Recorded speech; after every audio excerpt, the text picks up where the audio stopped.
ekspektasi kalian sebelum masuk ke UPN ini bagaimana? UPN itu masuk ke ini ya, universitas favorit di Jaksel. Oh, Jaksel. Itu pasti Shock yang paling kena gitu, karena menurut gue kayak sebelumnya kita nggak pernah ada project sebesar-besar itu gitu kan. Berangkat tuh kalau misalnya masuk kelas jam 9, gue bakal berangkat tuh. Kan Abigail udah jadi AM MPM PNVJ, tapi di mana nih? Di bagian apa nih? Oke, gue di Halo, Kema UPNVJ. Gua Zaki dari Fakultas Ilmu Komputer. Gua Stefani Selalahi dari Fakultas Ilmu Sosial dan Politik. And welcome to MPM News Podcast Edition. Nah, kalau boleh tahu, kita sekarang ada di volume keberapa sih? Yang kedua. Yang kedua, Betul. oke. Jadi karena yang pertama kita tuh sudah membahas mengenai pelecehan seksual ya. Betul. Nah, kita sekarang nih membahas materi-materi yang lebih ringan. Jadi kita bisa dibawa dengan ngobrol-ngobrol santai seperti itu. Nah, kita emang bawa materi apa sih Kak? Kalau boleh Kejutan tahu? pertama kuliah navigasi dunia baru. Tanpa drama. Iya, tanpa drama ya. Jadi Betul. di sini kita tuh lebih ke sharing ya. Karena Iya. kenapa sharing is Caring. betul. Nah, untuk membawakan materi ini ya, kita udah membawa dua narasumber yang terkece tentunya ya. Oke lah. Iya, terkece se-UPN Veteran Jakarta. Betul. Oke, kita membawakan dua narasumber, yang pertama dari angkatan 2023 dan yang kedua dari angkatan 2024. Mungkin kakak dari angkatan 2023 boleh ngomong? Oke, halo Kema UPNVJ, kenalin nama gue Abigail Anak Anugrah. Gue biasa dipanggil Abigail, gue dari Ilmu Politik Angkatan 23. Ya, halo. Oke, boleh perkenalan? Oke, halo Kema UPNVJ, kenalin saya Melania Arwen, bisa dipanggil Arwen. Saya dari S1 Informatika Angkatan 24. Halo Kak Arwen. Halo. Oke, jadi di sini kita membawakan dua narasumber yang tentunya dari angkatan yang berbeda ya Kak. Iya. Betul. Dari 2023 sama 2024. Kenapa? Karena kita menganggap 2023 tuh mereka udah punya pengalaman setahun di UPN ya. Setahun. Iya, jadi mereka udah tahu lah insight-insightnya di UPN itu seperti Udah apa. tahu gimana UPN-nya. Iya, begitupun dengan angkatan 24 kita bawa karena emang masih hangat-hangatnya ya. Baru selesai PPKMP kemarin kan ospek. Iya, betul. Baru sebulan ya? Iya, baru sebulan. Jadi kita bawa agar kita punya perspektif yang berbeda di antara orang yang memang udah setahun ya di sini dan orang yang memang baru masuk di sini dari mahasiswanya seperti Betul itu. banget. Iya. Nah, kita tuh di pembahasan ini punya satu pertanyaan utama sebenarnya. Sebenarnya di kuliah tuh beda banget gak sih sama sekolah? Menurut lu gimana, Kak? Gua beda sih. Dalam tugasnya pun banyak banget Tuh, mungkin kan tadi ada bahas ekspektasi ya. Kita mau tahu dong ekspektasi kalian sebelum masuk ke UPN ini bagaimana? UPN itu masuk Kalau ke gue ini ya, sendiri tentu aja beda ya, universitas karena semuanya di sini favorit di lebih Jaksel. formal, dari cara Oh, ngomongnya Jaksel. juga lo nggak boleh sembarangan. Shock yang paling bahkan ke kakak tingkat kena gitu, karena harus menurut gue menyesuaikan. kayak sebelumnya kita nggak pernah ada Oke, jadi kita project mau membahas sebesar-besar itu mengenai gitu first kan. impression dulu Berangkat pertama tuh mungkin ya. kalau misalnya Coba masuk kelas boleh jam 9, tahu nggak bakal Kak berangkat first tuh. Kan impression Abigail kakak udah di sini jadi AM, saat masuk MPM, UPN Veteran PNVJ. Jakarta? Boleh dari Kak Tapi di Abigail dulu. mana nih? Oke, kalau dari gue bagian first apa impressionnya nih? bagus sih. Gue Karena di kan bagian badan UPN legislasi. ini salah Oh, badan- satunya bukan salah satunya, tapi satu-satunya nih pilihan kampus yang gue pilih pas SMA. Karena kebetulan kakak gue juga ada di sini gitu, jadi gue udah sempat lihat-lihat dulu juga kan gimana bentukannya UPN, dan so far oke gitu kan, lingkungannya nyaman dan nggak panas karena kita kan bisa lihat juga UPN tuh banyak pohon-pohonnya gitu kan, jadi nyaman. Jadi kalau dari gue first impressionnya sangat-sangat bagus dan bisa lah gitu ya berkembang bersama-sama di sini sama temen-temen, karena temen-temennya juga oke, terus juga dosen-dosennya juga so far oke gitu. Betul. Dari Kak Abigail angkatan 23 udah, sekarang kita ke Arwen angkatan 24. First impressionnya tuh gimana nih tentang UPN? Nah, kalau dari saya sendiri itu awalnya kan saya tuh dari luar pulau ini Kak. Sama seperti Kak Abigail tuh satu-satunya nih pilihan kampus waktu SMA. Dan waktu pertama kali survei ke sini, wah UPN nah hijau ya, berarti ternyata dia ke bawah Kementerian Pertahanan. Oh ya pantas gitu hijau-hijau. Hijau-hijaunya juga sama seperti dosen-dosennya, teman-temannya green flag semua. Mungkin seperti itu UPNVJ itu sangat bagus dan green flag banget. Pada positif ya, pada bagus. Positif banget ya. Impresinya bagus Iya banget. betul. Berarti emang kampus terbaik Iya, se-Jakarta, terbaik tentu se-Jakarta. saja. Gitu. Mungkin kan tadi ada bahas ekspektasi ya. Kita mau tahu dong ekspektasi kalian sebelum masuk ke UPN ini bagaimana?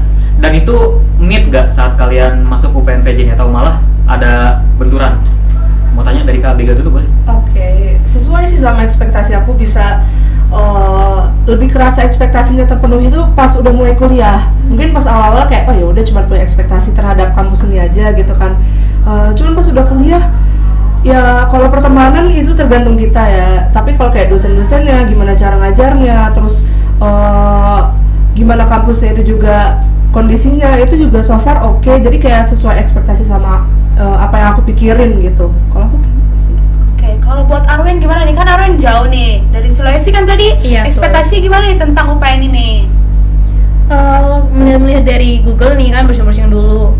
UPNVJ itu masuk ke ini ya, universitas favorit di Jaksel. Oh Jaksel, terus biasanya kayak gini, Jaksel besok ngomongnya tuh gue lu, terus dapat teman tuh susah. Kirain masuk ke UPN ini dapat teman susah, ternyata baru sehari doang udah dapat teman banyak gitu. Berarti marah-marah ya temennya. Iya. Nyambung sefrekuensi. Sefrekuensi semua. Jadi temen tuh harus yang sefrekuensi. Kalau nggak Harus. sefrekuensi tuh kayak gimana gitu ya, ada yang kurang. Iya, tabrakan ya antara pemikirannya. Ada musuhan. Iya, ada musuhan. Berarti tadi lu merantau kan ya, Wen? Iya, berarti lu ada culture shock nggak di Jakarta dulu deh secara umum? Ada nggak yang lu rasa beda banget dari daerah asal lu? Kalau culture shock tentu sangat beda ya, terutama di daerah saya sendiri tuh. Kalau di sini nih yang saya rasain, kalau ketemu itu senyum itu kayak ramah banget, kayak ketemu orang senyum balik. Kalau di sana kalau senyum cuek gitu, muka bahkan. Jadi begitu ya? Iya. Kalau buat Abigail sendiri culture shocknya tuh gimana kalau di sini? Kalau culture shocknya paling kalau misal pertemanan masih sama-sama gitu lah ya, oke gitu. Cuman aku baru ngerasain nih di semester 3 ini kayak awalnya tuh kan kalau maba tuh rasanya masih kayak SMA gitu ya. Masih kayak SMA yang punya banyak temen, kita bergerombol, berlima, berenam, bersepuluh gitu buat temenan. Tapi mulai lama-lama nih semester 3 temen sisa 3, sisa 4, lama-lama mulai kayak kelihatan nih mana yang ada kepentingan sama enggak. Menurut gua itu salah satu culture shocknya juga. Terus paling sama kuliah sih, kita baru pertama kali gak sih yang ngerasain namanya PJBL? Betul, iya kan? PJBL, betul. Itu PJBL culture shock yang paling kena gitu, karena menurut gua kayak sebelumnya kita nggak pernah ada project sebesar-besar itu gitu kan. Kayak tiba-tiba maba baru datang disuruh bikin pengabdian, disuruh penelitian yang kayak ibaratnya kita masih ngeraba-raba, tiba-tiba harus ikut pengabdian, bikin pengabdian gitu. Kalau dari gue kayak gitu. Oke, berarti banyak ketemu temen yang emang pas ada butuhnya doang gitu ada ya? Betul. Iya. Kalau lu temennya ada berapa temennya? Banyak Aduh, ya? Banyak banget sih. Nah, Betul. betul. Oke, selanjutnya kan kalau kita bahas, tadi kan udah bahas kuliah ya, udah mulai bahas kuliah. Nah, kita mau bahas tentang perkuliahan nih ya. Kan kalau di kuliah tuh jadwalnya ibaratnya fleksibel ya. Tergantung misalnya lu udah datang ke UPN, tahu-tahu dari dosennya bilang, izin ya hari ini saya ada acara dan besok aja kita gantinya kelasnya. Nah, itu dari lu sendiri ada apa ya? Pengalaman baru nggak atau kagetnya ada nggak? Kalau kaget tentu ada dong, karena kayak kalau dulu kan kalau misalnya kelas kosong ya udah kelas kosong nggak diganti gitu kan. Pas SMA kayak kita seneng nih, wah kelas kosong nggak perlu belajar lagi dan gurunya nggak bakal nanyain lagi kan. Tapi di kuliah ini kayak kelas kosong malah petaka gitu buat mahasiswa kan, karena kita harus nyesuaiin lagi, terus harus ngambil waktu lagi dan nyesuaiin gimana mungkin nanti malamnya atau hari esoknya, atau kadang-kadang juga mungkin bisa juga di hari-hari libur gitu kan, karena menyesuaikan bisa antara dosen dan juga mahasiswanya. Itu menurut gue culture shock yang belum bisa gue sesuaiin sih sejauh ini gitu untuk di perkuliahan. Kalau buat Arwen sendiri nih, ada nggak kaget pas jadwal kuliah tuh ternyata fleksibel banget beda sama SMA? Banget sih, apalagi yang baru-baru ini kan ada libur tuh hari Senin. Iya. Nah kirain itu nggak ada kuliah, tiba-tiba chat dosen, ini ganti jadwal ya, hari ini tentuin jam berapa dan hari apa di kelas berapa. Kaget dong, kayak kenapa nggak libur aja gitu, jam kos aja. Nah tuh dosennya baru ini, pertemuannya tuh harus ada full, walaupun ada libur walaupun ada apa. Bahkan kalau ada badai mungkin tetap kelas ya. Iya betul. Badai pun tetap terobos. Iya. Pada ikut seberangi gitu ya. Oke, nah kan tadi berarti banyak free time ya, banyak jam kosong ya. Nah, mau tahu dong kalian tuh selama jam kosong tuh ngapain? Karena jujur gue selama ini semester 1 ini belum pernah ada jam kosong. Jadi nyambung terus jadwal kuliah tuh. Nah, jadi ngapain aja selama jam kosong kalau boleh tahu Kak Dia? Kalau jam kosong misalnya nunggu kelas gitu kali ya. di jam-jam nunggu kelas pasti awal-awalnya kayak pas gue masih maba gue bingung gitu kan, karena ya teman masih yang sekelas-sekelas aja, paling biasanya main ke kosan gitu kan, ke kosan teman ataupun yang muter-muter UPN sampai gabut. Tapi kalau sekarang akhir-akhir ini kan kayak kita makin kenal sama banyak orang ya, jadi kita nggak bingung lagi tuh mau kemana. Kebetulan karena gue ada secret gitu kan yang bisa gue tumpangin untuk nunggu gitu, jadi gue di secret KMK tuh gue bisa di situ. Terus paling kalau misalnya waktu jam nunggunya panjang, main dulu, misal kayak dari jam 7 sampai jam 9 gue kelas nih, terus kosong kan, baru lanjut lagi setengah 4. Itu kan panjang tuh, gue biasanya main dulu sama teman, mungkin keluar ke Fatmawati kah atau kemana jajan-jajan kayak gitu. Nah, kalau buat Arwen sendiri jadwal kosong tuh gimana? Baru dipakai buat tugas kah atau tidur di kosan atau gimana? Nah itu tergantung sih, kalau Tergantung. nggak ada tugas nggak ada apa, main ke kos teman, tidur. Kalau bisa tidur ya.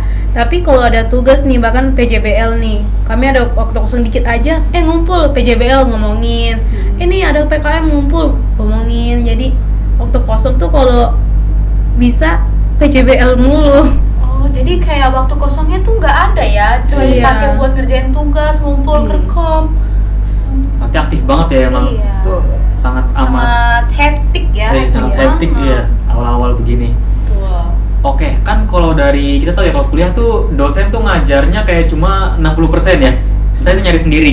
Nah, ada nggak sih perasaan kaget lu dari sistem begitu? Boleh? Kalau dari itu kebetulan di SMA gue, kalau dari personalit gue sendiri ya, itu nggak terlalu bermasalah karena di SMA gue juga kayak gitu, nggak yang semuanya dikasih makan nih berarti disuapin gitu kan sama guru atau dosen.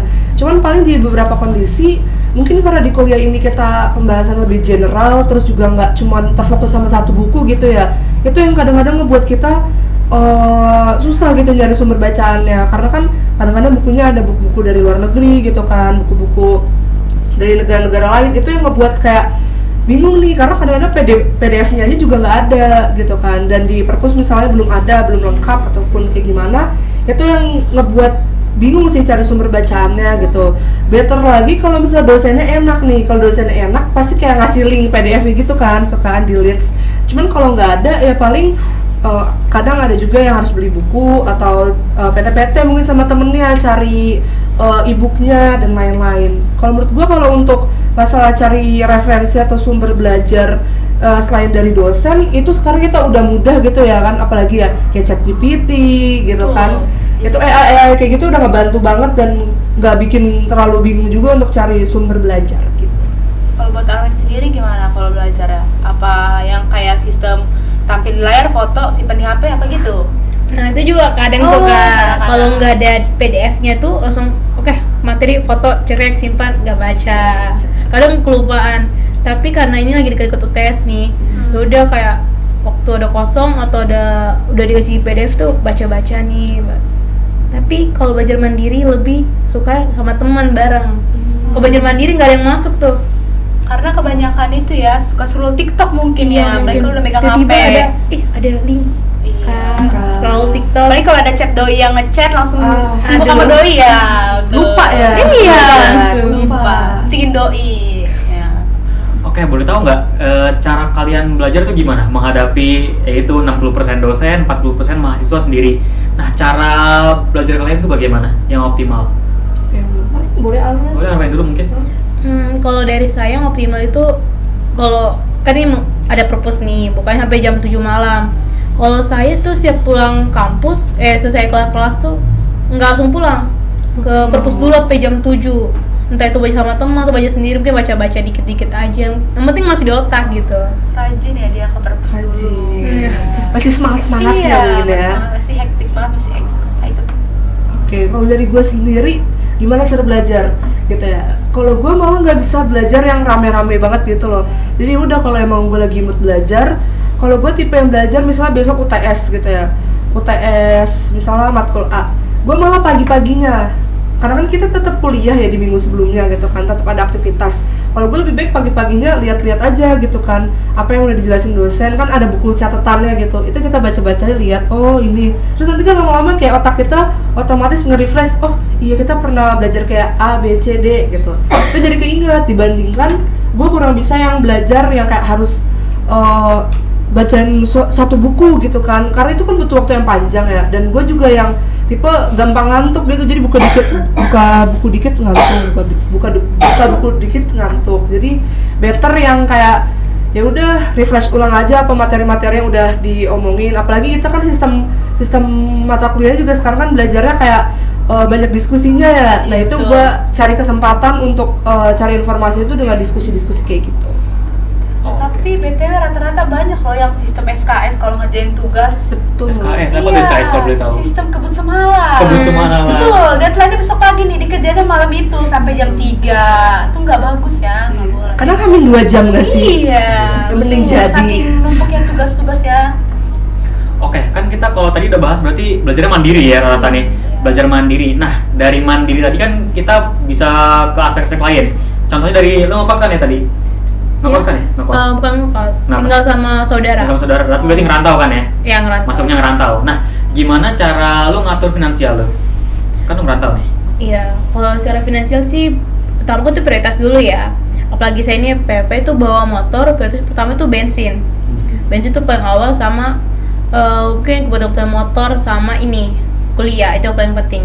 Kalau untuk makan, kalau bisa bawa bekal. Kalau nggak sempet ya udah aja beli makan berat-berat gitu di sini. Iya, jangan lupa makan ayam geprek. Iya, ayam geprek. ya. Geprek. Kewajiban UPN ya? Iya. Ayam geprek. Selera semua mahasiswa. Iya, selera Iya. semua mahasiswa. Kalau ini kan Kak, itu PP ya, pulang pergi ya? Iya, pulang pergi. Daerah mana kalau boleh tahu rumahnya Kak? Daerah Pamulang, nggak terlalu jauh lah. Deket lah ya? Pamulang. Lumayan dekat. Jadi sejam ya perjalanan ke sini? Iya, kurang lebih sejam. Oh, oke. Terus gimana cara ngatur waktunya? Kan kakak ikut organisasi nggak? Organisasi? Ikut Kan ya? Nah, gimana cara ngatur waktunya biar dari rumah ke sini tuh masih ada spare waktu buat kuliah atau buat organisasi kegiatannya gitu? Gimana cara ngatur waktunya? Oke, dulu awal-awalnya juga gue sebenarnya sempat ngekos dulu tuh 1 semester, kayak ngerasain lah awal-awal jadi maba kan kayaknya hektik banget tuh, nggak ada apa ya, nggak ada kesempatan buat Iya. istirahat gitu kan, berangkat pagi pulang malam capek, cuman kayak lama-lama gue bisa manage waktu gue gitulah. Jadi pagi kalau yang sekarang ini gue usahain nggak ngambil kelas yang di jam 7, jadi mulai kelas mungkin di jam 9, paling ada 1-2 hari gitu lah yang ada mulai kelasnya jam 7. Jadi gue berangkat tuh kalau misalnya masuk kelas jam 9, gue bakal berangkat tuh jam 7 lah, jam 7:30, 8. Itu kan jadi spare waktunya ada 1,5 jaman lah kurang lebih kan ya. Supaya karena di Pamulang tuh sebenarnya deket banget, cuman macetnya itu nggak masuk akal, macetnya nggak masuk Biasa. akal. Sesuai mut-mutan nih macetnya. Jadi gue nge-spare itu supaya waktu 1 sampai 1,5 jam, supaya kalau khawatir entah tiba-tiba macet banget gitu, jadi masih ada sisa waktu. Dan kan kadang-kadang kan suka ada nih ya, udah selesai kita mata kuliah kita gitu, belajar udah selesai, tapi kita mau lanjut ke organisasi, rapat gitu, rabes ataupun program-program lainnya. Biasanya gue tuh nggak pulang walaupun nunggunya sekitar 5-6 jam gitu. Itu gue nggak pulang karena apa? Karena kalau kita udah pulang kita kan males lagi, macet-macetan lagi kan, 2 kali kerja. Jadi akhirnya gue memutuskan kalau kayak gitu tuh ya udah kita tunggu aja di kampus makan gitu. Dan gue juga mirip sih sama Arwen juga, kayak cara kalau misalnya gue seharian dari pagi-pagi jam 7 sampai mungkin jam 9 jam 10, gue pasti setidaknya bawa satu bekal nasi, sama baru sisanya gue jajan. Jadi secara manajemen waktunya sama manajemen finansialnya juga gitu ya, itu juga aman supaya bisa nyesuaiin juga sih sama budget kita ataupun buat nge-spare waktu setiap harinya. Betul. Tadi udah soalnya ngomong organisasi nih. Organisasi, gue mau nanya, kalau di Arwen nih, dulu. Arwen tuh pernah nggak sih di SMA tuh join organisasi gitu? Organisasi apa gitu? Kalau di SMA itu banyak ya, nggak banyak sih, hanya kayak sibuk ke organisasi. Yang pertama itu ada pramuka, ada PIKR, ada PMR, ada volley juga, Betul. sama yang terakhir ini OSIS.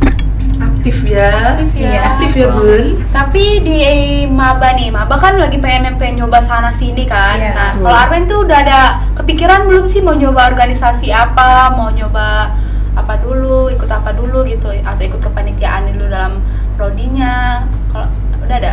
Kalau untuk saat ini udah ada ya. Yang pertama itu KMK karena kami agama Katolik ya. Betul. Yang kedua itu volley karena biar ada olahraga dikit.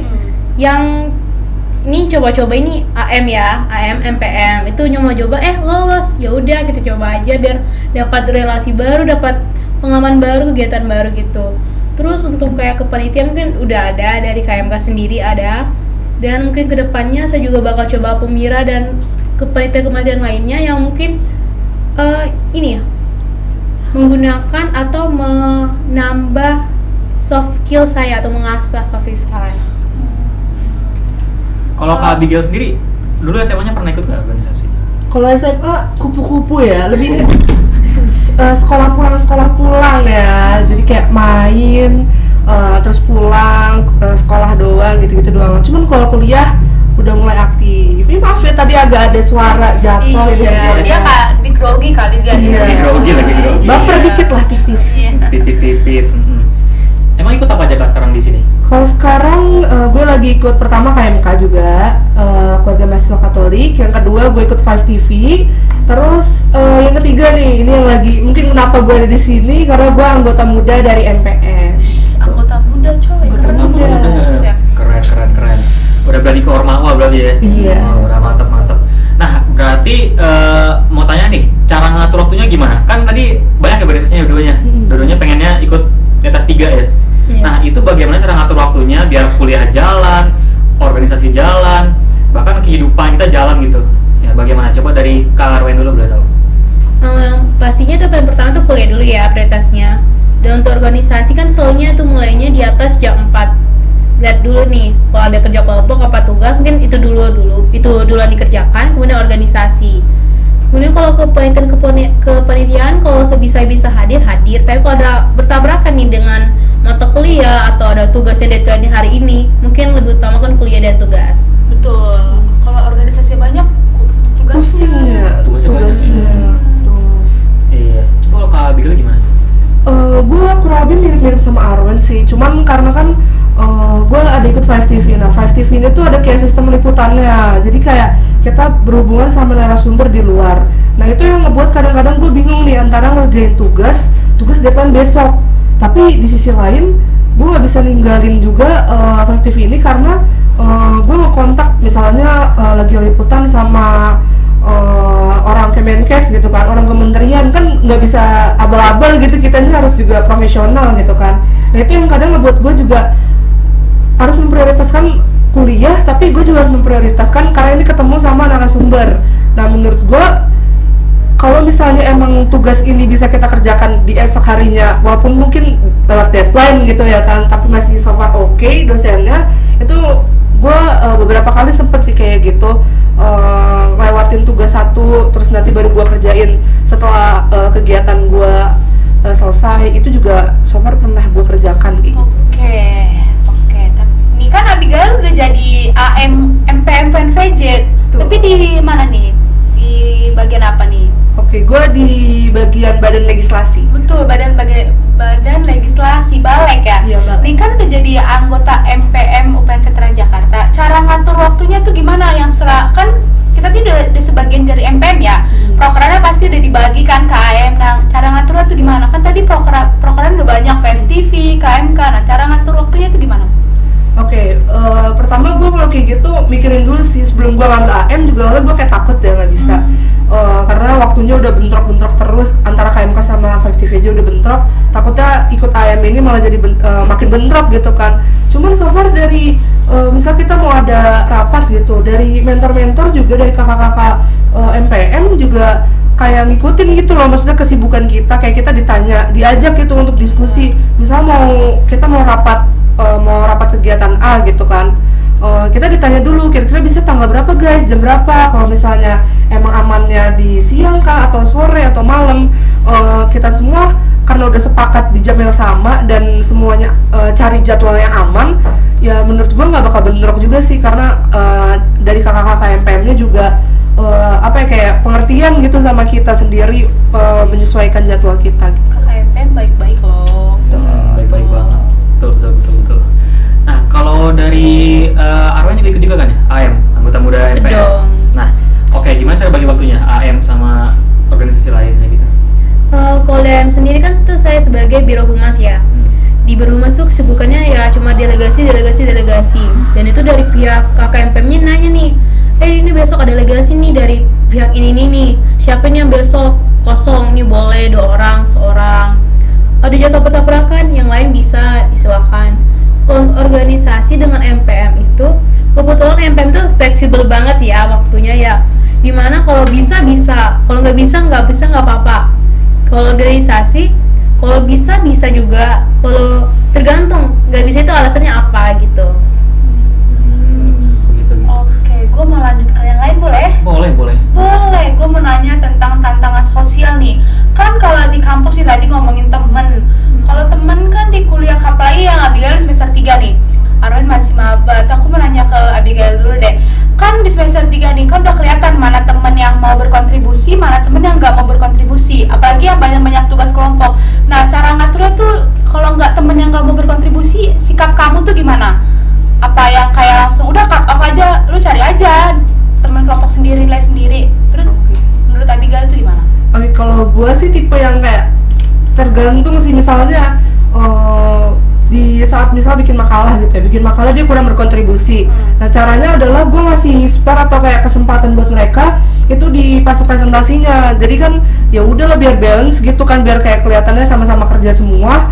Jadi gue akalin dengan kayak gitu biar kayak nggak cuman misal gue doang atau si A doang gitu kan yang capek sendirian. Jadi misalnya gue kebetulan emang dari kelompok-kelompok yang selama ini gue selalu sekelompok gitu ya di setiap matkul, itu emang rata-rata orang-orang tuh pada semangatnya pas lagi pemaparannya gitu kan, pas presentasinya. Sedangkan kalau pas lagi nulis makalahnya atau nulis jurnal itu agak-agak kurang semangat gitu kan, kerap pusing. Ya paling kayak gitu sih gue cara ngebalancinnya adalah dengan ngasih kesempatan teman-teman yang lain mungkin yang males ngerjain di papernya, gue kasih kesempatan saat presentasinya, sehingga kalau misalnya mau dapat nilai bagus juga sama rata gitu karena sekelompok. Masih baik banget ya. Kalau lu tuh gimana nanti? Kalau gue sih udah gue cut off sih. Iya, sama Ada aja sih. nilai sendiri. Gue nggak mau sibuk ya. Iya, nggak mau. Urusannya sendiri ya. Iya, urusannya sendiri. Kalau buat Arwen sendiri gimana? Maba nih, masih maba. Mungkin kalau maba belum ketahuan banget ya, masih excited banget. Kalau Arwen sendiri tuh gimana? Kalau dari saya sendiri itu caranya dari dulu nih bagi-bagi tugas kan, kayak si A kerjanya ini, si B kerjanya ini, si C kerja ini. Terus ada nih satu orang kayak kita udah deadline nih, kayak hari ini ngumpulin semua tugas-tugasnya. Hari ini yang telat, tanya kenapa telat, ada alasan apa gini-gini. Dia nggak bisa atau gimana, cari solusi lain, entah dia yang buat PPT-nya atau dia yang menulis, dia yang mengetik, dia yang memprint out, intinya dia semua yang terakhir gitu. Tapi kalau dia masih nggak bisa, mungkin dia bisa kayak ketika Abigail tuh kayak pemaparan, dia bagi pemaparan, dia bagian di depan presentasikan, mungkin seperti itu. Oke. Kan kita bahas sudah kelompok nih, berarti kita udah bahas pertemanannya atau lingkungan sosialnya. Betul. Nah, gue mau nanya sama kalian nih, menurut kalian tuh circle penting nggak sih di satu kampus ini? Kita tahu kalau disuruh pertemanan, kita disuruh teman sama semua orang ya. Iya. Tapi kita nggak ada kemungkinan ya, kita pasti punya circle dong, circle tersendiri. Nah, itu menurut lo penting nggak circle? Dari Kak Abigail dulu mungkin. Kalau menurut gue sangat-sangat penting ya, karena kita tumbuh di mana itu yang bakal ngebangun diri kita juga. Kalau dari gue sendiri, circle itu menentukan kualitas pertemanan kita gitu kan. Kayak misalnya circle-nya toksik, kita juga pasti akan ikutan toksik gitu kan. Kita jadi menormalisasi hal-hal yang mungkin sebenarnya nggak oke gitu di pandangan orang lain, tapi karena di circle kita ngerasa oh ya udah itu aman-aman aja, mungkin kayak jokes-jokesnya aman, itu tuh harus harus dipikirin juga gitu. Jadi circle amat sangat penting karena perkembangan diri kita, cara kita nge-upgrade diri kita gitu kan, itu tuh berdasarkan juga dari pertemanan. Karena kan pertemanan ngedukung gitu kan, ngasih dukungan, ngasih support kan, mereka support sistem kita juga kalau lagi kesulitan atau mungkin bingung, pusing, itu kan mereka yang ngasih support buat kita gitu. Berarti perlu ya buat support ya. Betul. Ya, betul. Kalau dari Kak Arwen sendiri gimana?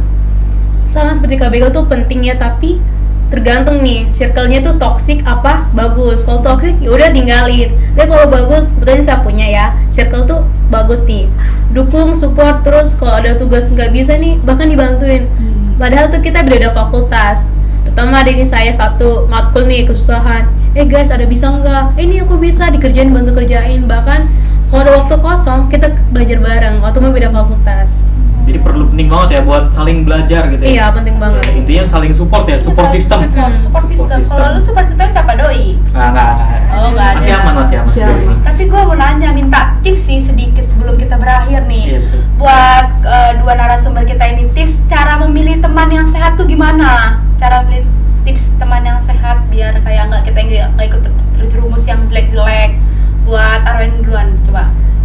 Kalau dari saya sendiri, mungkin yang pertama ya SKSD ya. Mungkin kita kayak apalagi sama si maba, itu pertama SKSD dulu, mungkin kenal adaptasi dulu. Tapi kalau mungkin udah pertengahan nih, udah tahu nih orangnya kayak gini ya, orang kayak gini, mungkin udah pelan-pelan tuh tarik diri itu pelan-pelan. Cara yang baru. Iya, cara yang baru, tapi pelan-pelan biar gak kelihatan ya sama si orang. Oh si Arwen ini ngejoin saya Oke, ya. jadi itu aja ya. Thank you Kemal